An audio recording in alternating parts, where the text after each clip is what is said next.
কারণ অধস্তন আদালতের যারা বিচারকেরা আছেন তাদের বদলি প্রমোশন থেকে শুরু করে নিয়ে সবকিছুই এটা আসলে ঘুরে ফিরে নির্বাহী বিভাগের হাতেই সরাসরি আইন মন্ত্রণালয় এবং আসলে সরকারের একটা কবজার মধ্যেই ছিল।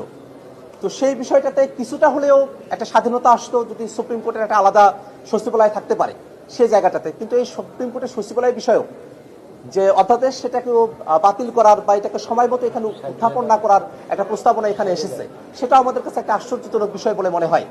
এছাড়া বিচারপতি কারা হবেন সেই বিষয়টা নিয়েও প্রস্তাবনা আছে যে সেটাকে উত্থাপন করা হবে না।